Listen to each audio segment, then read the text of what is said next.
Bwana pewe sifa sana, mtumishi wa Mungu, mtazamaji, na kusalimu kwa jina la Yesu Kristo. Naitwa mchungaji Elisha, ipo Chanika. Nakupenda na Mungu anakupenda zaidi. Biblia inasema kwamba katika kitabu cha Kumbukumbu ya Torati 22 mstari wa 5 unasema mwanamke asivae mavazi yampasayo mwanamume, wala mwanamume asivae mavazi yampasayo mwanamke. Asivae mavazi yampasayo mwanamke, kwa maana kila afanye hayo ni machukizo mbele za Bwana Mungu wako. Kila afanye hayo ni machukizo mbele za Bwana Mungu wako. Dhambi ni dhambi, ndugu yangu. Dhambi haistiriwi. Dhambi lazima isemekane kwamba hii ni dhambi. Wanawake mnaovaa suruali ni dhambi. Wanawake mnaovaa sketi fupi ni dhambi. Mwanamke unaovaa nguo ambazo ni dhaibu ni dhambi. Lazima nikwambie. Sitoshindwa kwa.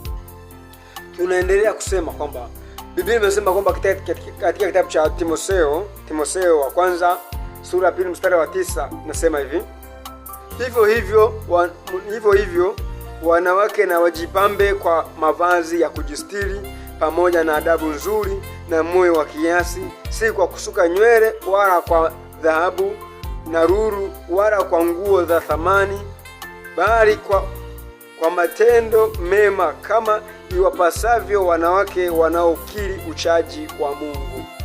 Mwanamke na ajifunze katika utulivu, akitii kwa kila namna. Simpi ruhusa ya mwanamke kufundisha.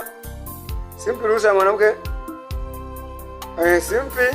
mwanamke ruhusa ya kufundisha wala kumtawala mwanamume, bali awe katika hali ya utulivu, kwa maana Adam ndiye aliyeumba. Bwana pesa sana. Hapa Biblia inamaanisha ni kwamba kujipamba kwenu sio kujipamba kwa nje, yani kujitia lulu na dhahabu. Kusuka nywele au kujitia lulu na dhahabu.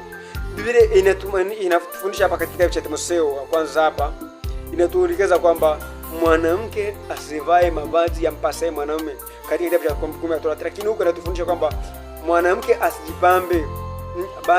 asijipambe kwa mapambo ya nje, bali ajipambe kwa moyo wa ndani, kwa utu wa ndani. Anasema hivyo wanawake na wajipambe kwa mavazi ya kujistiri. Wajipambe. Yaani mwanamke anataka wajipambe kwenye mavazi ndiyo pambo la mwanamke. Ajipambe, ajistiri, kujistiri. Lakini leo kujistiri hakupo. Watu hawajui kujistiri ni nini. Watu hawajui kujipamba ni nini. Wajipambe kwa kujistiri. Bwana, kwa kuvalia mavazi ya kujistiri pamoja na adabu nzuri na moyo wa kiasi, si kwa kusuka nywele wala kwa kujitia ruru na dhahabu. Unajitia ruru na dhahabu, hayo ni mapambo ya nje. Hayo ni mapambo yenye kuharibika. Hayo ni mapambo yenye upotoshaji, yenye unajisi, ambayo sio mazuri, yenye kumpotosha mwanamke. Mwanamke anatakiwa uishi katika mazingira mazuri yenye kujistiri. Jistiri mwanamke, unavaa. Mtu amesema ameokoka, lakini huko amevaa mpaso mpaka kwenye matako. Halafu anasema nimeokoka, naenda kuimba kwaya, na wachungaji wanaona hawakemei. Hawa wachungaji ni wazinzi. Wachungaji mnaona mambo kama hapa hamkemei, ni dhambi. Mtahukumiwa siku ya mwisho katika jambo hilo. Mungu hapendi maisha hayo ya dhambi. Mnaona jambo mnashindwa kulikemea. Katika kitabu cha Ezekieli kinatufundisha, kinasema kwamba nikwambia hapo, mwambie mtu muovu aache dhambi, na usimwambie, na mtu huyo akifa katika dhambi, damu yake itadaiwa juu yako. Na mtu huyo nikwambia hapo, mwambie na ukamwambie asibadilike, asitengeneze, akifa katika hali ya uovu wake. Lakini huko nimeshaambiwa, akifa katika hali ya uovu wake, damu yake itadaiwa juu yake, si wewe tena. Mungu amenipa kinywa cha kunena ili mradi niweze kukuambia ukweli. Simpi ruhusa mwanamke kufundisha wala kutawala mwanamume, kwa sababu mwanamume ndiye aliyeumbwa. Mwanamume ni kichwa. Katika kitabu cha Mwanzo kinasema, na mwanamke tamaa yako itakuwa kwa mmeo na mmeo atakutawala. Katika kitabu cha Mwanzo sura 3 natuelekeza Mungu amempa mwanamume utawala. Si mwanamke kwa mtawala. Mwanamke unapokuwa madhabahuni unasema ni mchungaji, unakuwa ni mtawala. Halafu hiyo ni hali ya utawala. Halafu unakuwa umekosea. Biblia unakuwa umevuka mpaka wa neno la Mungu. Biblia haiko hivyo, mwana wa Mungu. Mungu anakupenda, acha. Mwanamke ni mchungaji, anatakiwa utubu na uache hizo njia. sio nzuri. Mungu hapendi watu wa namna hiyo. Mungu hapendi tuishi katika maisha hayo ya kuwa wakosefu kila siku.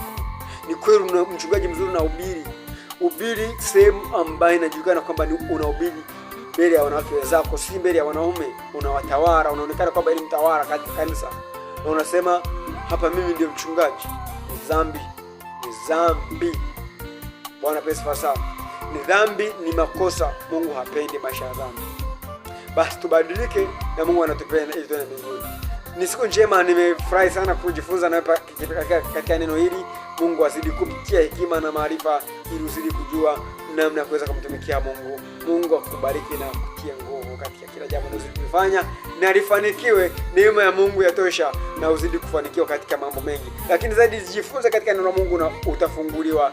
Jina la Bwana libarikiwe sana. Amina.